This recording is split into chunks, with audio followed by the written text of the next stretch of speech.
जय श्री कृष्ण। आप सभी वैष्णवों का हमारे YouTube चैनल पुष्टि हृदय में स्वागत है। 84 वैष्णव वार्ता की इस कड़ी में अगले वैष्णव हैं जीवन दास क्षत्रिय, जो कि सिहनंद के निवासी थे। इनके कुछ वार्ता प्रसंग इस प्रकार से है।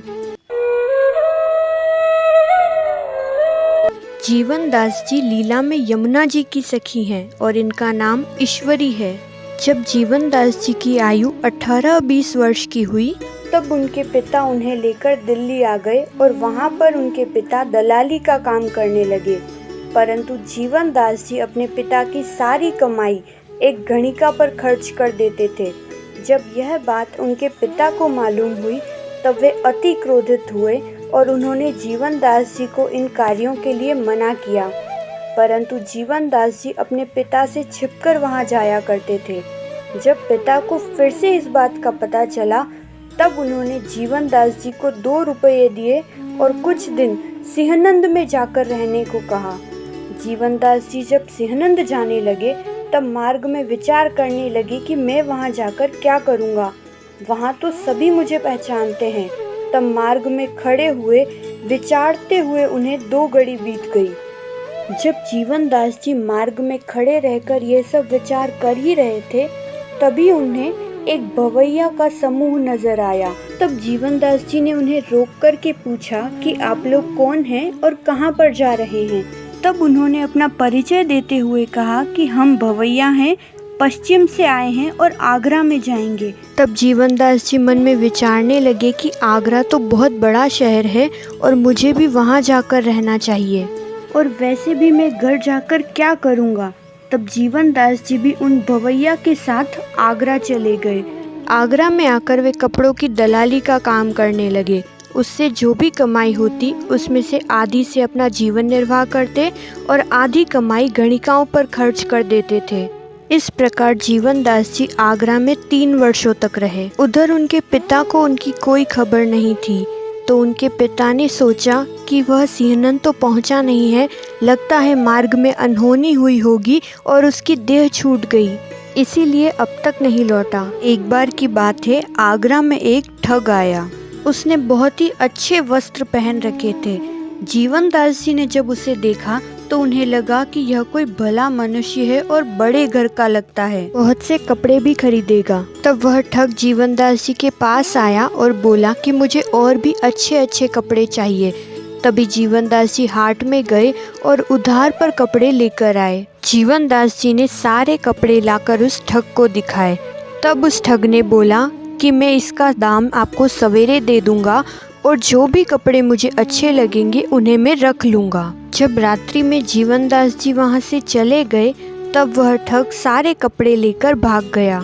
और सवेरे जब जीवन दास जी आकर उस ठग को ढूंढने लगे, तब पता चला कि वह ठग तो 10-12 लोगों से माल लेकर भाग गया है। तब वे बहुत दुखी हुए और जिस आदमी से वे कपड़े लेकर आए थे, उन्हें रुपया न चुकाने के कारण उसने उन्हें बंदी खाने में डाल दिया। तब 2-3 दिनों तक जीवन दास जी बिल्कुल ही भूखे प्यासे बंदी खाने में रहे और उस सेठ को वे सारी बातें बताते हुए विनती करने लगे, परंतु उसने उनकी एक भी नहीं सुनी। तब जीवन दास जी उस सेठ से कहने लगे कि मेरे पिता दिल्ली में रहते हैं और मेरा घर सिहनंद में है।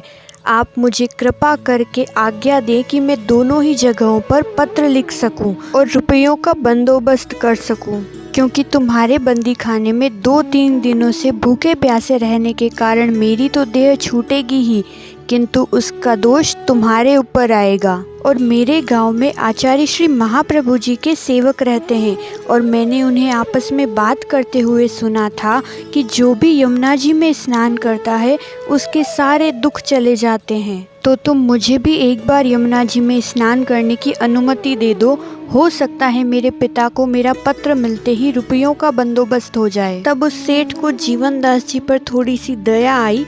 तब उन्होंने जीवन दास जी के हाथ बंधवाकर अपने 3-4 मनुष्यों को उनके साथ भेजा और कहा कि इन्हें यमुना जी में स्नान करवा कर लेके आओ। जब वे मनुष्य जीवन दास जी को हाथ बांधकर यमुना जी के किनारे पर ले गए, तभी वहाँ पर आचार्य श्री महाप्रभु जी संध्या वंदन कर रहे थे उनकी दृष्टि जीवनदास जी पर पड़ी, तब वे विचारने लगे कि यह कौन है जिसे हाथ बांधकर मनुष्य पकड़े हुए हैं और उसे यमुना जी में स्नान करवा रहे हैं। तब उन्होंने अपने कुछ सेवक को इसके बारे में बताया और कहा कि उस मनुष्य को यहाँ पर बुला कर लाओ। आचार्य श्री के सेवक उनके पास गए और उन्हें बात करते हुए समझाया और आचार्य श्री के पास लेकर आए। जैसे ही वे आचार्य श्री के समक्ष आए, तब आचार्य श्री ने जीवनदास जी से कहा, जीवनदास, और राग रंग देखना या सुनना है? तब जीवनदास जी बोले, महाराज, उसी का तो फल भोग रहा हूँ।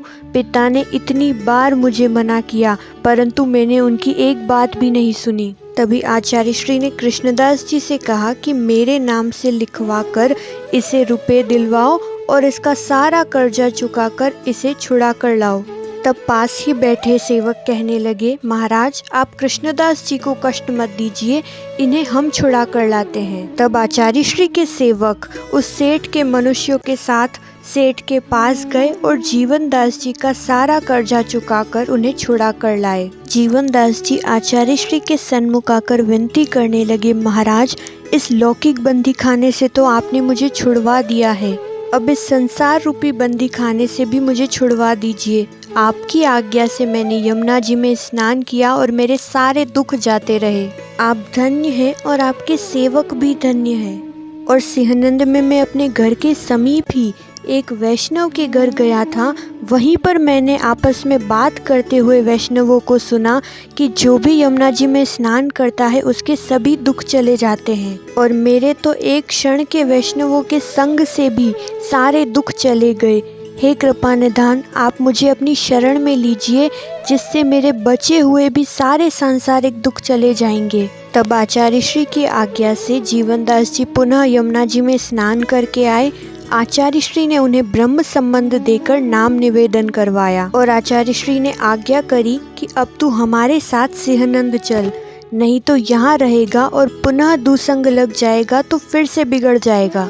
इतना कहकर वे आचार्य श्री के साथ एक वैष्णव के घर आए, जहाँ पर रसोई सिद्ध हुई, ठाकुर जी को भोग अरुगाया और सभी ने महाप्रसाद लिया। तब आचार्य श्री की कृपा से उनकी देह भी उत्तम हुई।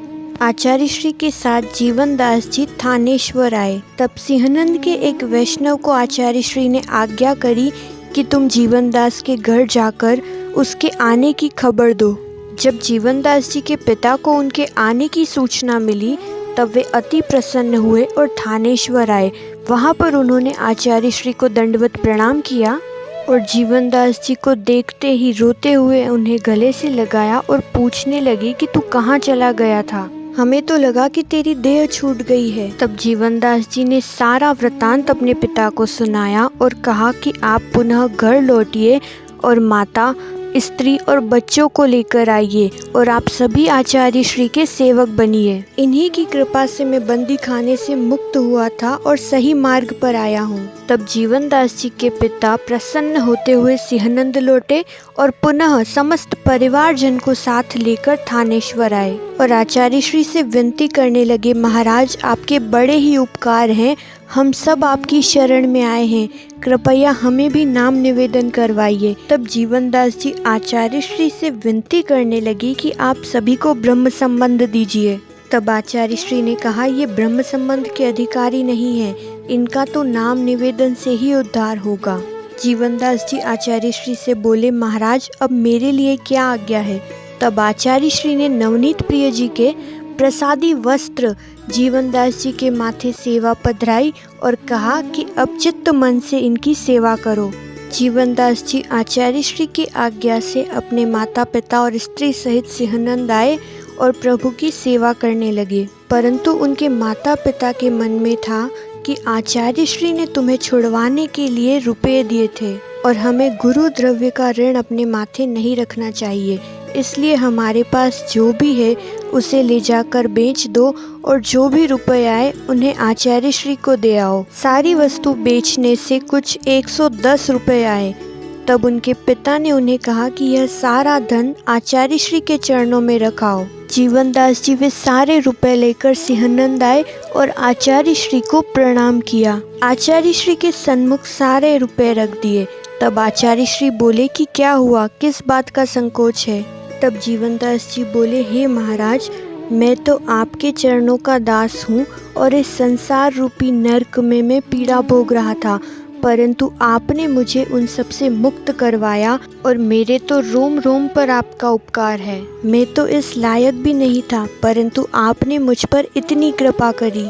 तब आचार्य श्री प्रसन्न होते हुए जीवनदास जी से बोले, जीवनदास, अब तुम संसार के सुख दुख में नहीं पड़ोगे। प्रभु की कृपा से तुम्हारे सारे मनोरथ सिद्ध होंगे। एक अन्य प्रसंग के अनुसार कहते हैं कि एक बार सिंहनंद के सभी वैष्णव मिलकर अडेल आचार्य श्री के दर्शन को आ रहे थे। एक जगह मार्ग में जब वे रुककर रसोई सिद्ध करने लगे, तभी उन्होंने देखा कि आसमान में काली घटाएं आ गई है और थोड़ी थोड़ी वर्षा भी होने लगी है। तब सभी चिंतित होकर कहने लगे कि आज तो रसोई सिद्ध नहीं हो पाएगी। तब जीवनदास जी ने कहा कि तुम चिंता मत करो, और उन्होंने इतना कहकर बादलों की तरफ दृष्टि करके देखा और कहा कि तुम्हें आचार्य श्री महाप्रभु जी की आन है, अभी मत बरसना। इतना कहते ही वहाँ पर वर्षा बंद हो गई। तब सभी ने मिलकर रसोई सिद्ध की और महाप्रसाद लिया। तब जीवनदास जी ने पुनः बादलों की ओर दृष्टि की और बोले, अब मैं तुम्हें आचार्य श्री की आन से छूट देता हूँ।